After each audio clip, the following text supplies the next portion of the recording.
నమస్తే welcome to 929 TV నేను ప్రియాంక సరిహద్దుల్లో మళ్లీ యుద్ధ మేఘాలు అలుముకుంటున్నాయా భారత్ ను ఒకేసారి రెండు వైపుల నుంచి దెబ్బతీయడానికి శత్రు దేశాలు రహస్య స్కెచ్ వేస్తున్నాయా ఆపరేషన్ సింధూర్ తర్వాత అప్రమత్తమైన శత్రువు ఇప్పుడు మన రక్షణ లోపాలను ఆసరాగా చేసుకొని దెబ్బ కొట్టేందుకు కుట్రలు పన్నుతున్నాడా ఒకవైపు పాకిస్తాన్లో అణ్వస్త్రాల నియంత్రణ మొత్తం సైన్యాధిపతి చేతిలోకి వెళ్లడం మరోవైపు చైనాలో అకస్మాత్తుగా వింత లాక్డౌన్లు విదేశాల నుంచి స్వదేశానికి పౌరుల పిలుపు అసలేం జరుగుతోంది డ్రాగన్ దేశంలో భారత వైమానిక దళానికి ఎదురవుతున్న యుద్ధ విమానాల కొరతను అధిగమించేందుకు సౌత్ బ్లాక్ వేస్తున్న అడుగులేంటి శత్రువు కదలికలు భారత్ ఎమర్జెన్సీ అలర్ట్ పై స్పెషల్ స్టోరీ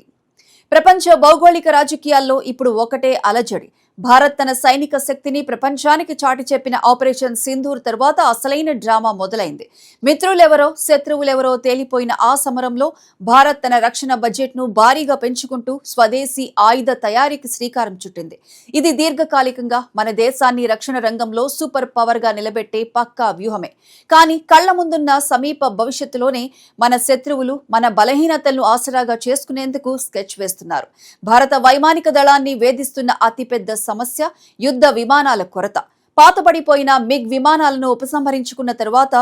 ఐఏఎఫ్ కు తక్షణమే కనీసం 150కి పైగా సరికొత్త ఫైటర్ జెట్లు అవసరం విదేశాల నుంచి దిగుమతులు తగ్గించుకొని స్వదేశీ తేజస్ విమానాలపై ఆధారపడుతున్న వేళ మన అవసరాలకు తగ్గట్టు ఉత్పత్తి వేగం పెరగకపోవడం ఇక్కడ ప్రధాన లోపంగా మారింది అమెరికా రష్యాల ప్రతిపాదనలు తిరస్కరించడం ఫ్రాన్స్ నుంచి రావాల్సిన రాఫెల్ జెట్ల డెలివరీలో ఆలస్యం కావటం వైమానిక దళంలో తాత్కాలికంగా ఒక ఖాళీని సృష్టించింది సముద్ర సరిహద్దుల్లో మన నావికా దళం స్వదేశీ నౌకలతో బలోపేతమవుతున్న మొత్తం ఆయుధ సంఖ్యలో ఏర్పడిన ఈ లోటు ఇప్పుడు రక్షణ విశ్లేషకులను ఆందోళనకు గురి చేస్తోంది సరిగ్గా భారత్ ఈ మార్పుల దశలో ఉన్నప్పుడే పొరుగున ఉన్న శత్రు దేశాలు తమ విషపూరిత ప్లాన్ ను అమలు చేయడం మొదలుపెట్టాయి పాకిస్తాన్ వైపు నుంచి అందుతున్న సమాచారం అత్యంత ఆందోళనకరంగా ఉంది చైనా టర్కీల నుంచి అత్యాధునిక డ్రోన్లు ఆయుధాలను దిగుమతి చేసుకుంటున్న పాక్ భారత్ పై మరొక దెబ్బ వేసేందుకు సన్నాహాలు చేస్తోంది ఇక్కడే అసలైన ట్విస్ట్ ఉంది పాకిస్తాన్ పార్లమెంట్ ఇటీవల ఒక సంచలనాత్మక తీర్మానం ఆమోదించింది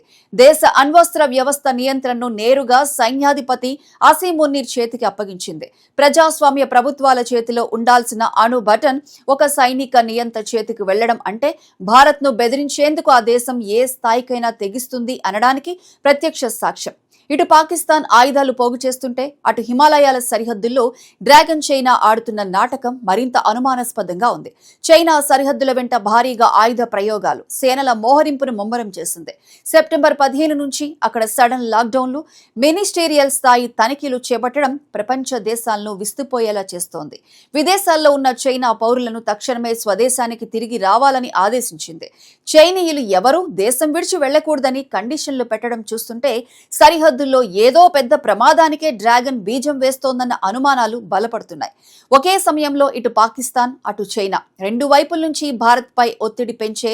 టూ ఫ్రంట్ వార్ వ్యూహాన్ని అమలు చేస్తున్నట్లు స్పష్టమవుతోంది ఈ పరిస్థితులపై భారత ఇంటెలిజెన్స్ వర్గాలు తీవ్ర నిఘా ఉంచాయి రక్షణ మంత్రిత్వ శాఖ సౌత్ బ్లాక్ లో అత్యున్నత స్థాయి సమీక్షలు నిర్వహిస్తోంది స్వదేశీ ఉత్పత్తి పెంచే దీర్ఘకాలిక వ్యూహంతో పాటు అత్యవసర పరిస్థితి ఎదురైతే తక్షణమే ఫైటర్ జెట్లను సమీకరించేందుకు నమ్మకమైన మిత్ర దేశాలతో అత్యవసర చర్చలు జరుపుతోంది భారత్ చరిత్రలో ఎన్నో క్లిష్టమైన సవాళ్లను యుద్ధాలను సమర్థవంతంగా తిప్పికొట్టింది కానీ రక్షణ విషయంలో ఒక్క క్షణం ఆలస్యమైనా అది కోలుకోలేని దెబ్బతీస్తుంది కాలం తక్కువగా ఉంది శత్రువు కుట్రల వేగం పెరుగుతోంది ఈ తరుణంలో మన లోపాలను వేగంగా సరిదిద్దుకుని క్షిపణి వ్యవస్థలు వైమానిక బలగాలను పూర్తి స్థాయిలో సిద్ధం చేయడమే భారత్ ముందున్న ఏకైక మార్గం సరిహద్దుల్లో శత్రువుల ప్రతి కదలికను భారత్ నిశితంగా గమనిస్తోంది ఏ చిన్న పొరపాటు చేసినా తిప్పికొట్టేందుకు భారత సైన్యం కంటి మీద కునుకు లేకుండా కాపలా కాస్తోంది